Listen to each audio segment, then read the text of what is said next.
എപ്പോഴും നെഗറ്റീവായി ചിന്തിക്കുന്നവരാണോ നിങ്ങൾ? അങ്ങനെയെങ്കിൽ നിങ്ങൾക്കൊരു സൂഫി കഥ പറഞ്ഞു തരാം. പണ്ടൊരിക്കൽ ചൈന ദേശത്ത് വലിയ അഭ്യാസിയായ ഒരു രാജാവ് ഉണ്ടായിരുന്നു. ഒരു ദിവസം അഭ്യാസത്തിനിടയിൽ അദ്ദേഹത്തിന് സാരമായ ഒരു പരിക്ക് പറ്റി. അദ്ദേഹം ആകെ വിഷമത്തിലുമായി. തൻ്റെ സങ്കടം പറയാൻ തനിക്ക് പ്രിയപ്പെട്ട മന്ത്രിയെ രാജാവ് വിളിച്ചു വരുത്തി. മന്ത്രിയോട് തൻ്റെ സങ്കടങ്ങൾ രാജാവ് ബോധിപ്പിച്ചു. എല്ലാം ശ്രദ്ധയോടെ കേട്ട മന്ത്രി തിരിച്ചു പറഞ്ഞു, "ഓ, അതിനെന്താ, ഇതൊക്കെ നല്ലതല്ലേ?" മന്ത്രിയുടെ മറുപടി രാജാവിനെ കോപാകുലനാക്കി. "എനിക്ക് ഇത്ര വലിയൊരു പരിക്ക് പറ്റിയിട്ടും അത് നല്ലതാണെന്നാണോ താങ്കൾ പറയുന്നത്?" മന്ത്രി അതിന് മറുപടിയൊന്നും പറഞ്ഞില്ല.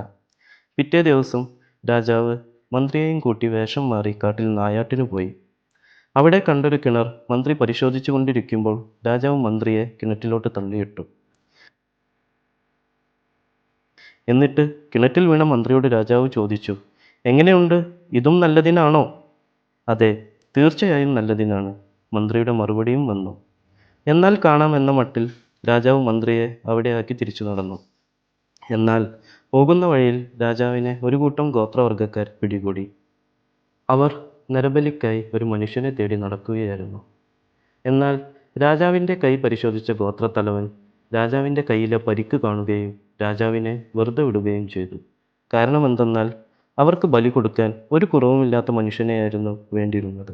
തൻ്റെ പരിക്ക് കാരണമാണ് താൻ രക്ഷപ്പെട്ടതെന്ന് തിരിച്ചറിഞ്ഞ രാജാവ് മന്ത്രിയെ രക്ഷിക്കാനായി തിരികെ കിണറിനടുത്തോട്ട് പോയി. മന്ത്രി പറഞ്ഞതുപോലെ മന്ത്രി കിണറ്റിൽ വീണതുകൊണ്ട് മന്ത്രിക്കും നല്ലതാണ് ഉണ്ടായതെന്ന് രാജാവ് തിരിച്ചറിഞ്ഞു.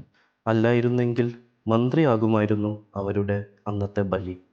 മന്ത്രിയെ രക്ഷപ്പെടുത്തി പുതിയൊരു തിരിച്ചറിവോടുകൂടി രാജാവ് മന്ത്രിയെയും കൂട്ടി തിരിച്ചു കൊട്ടാരത്തിലോട്ട് നടന്നു. സംഭവിക്കുന്നതെല്ലാം നല്ലതിനാണ്. പൊരുൾ വെളിപ്പെടുന്നത് വരെ കാത്തിരിക്കണമെന്ന് മാത്രം.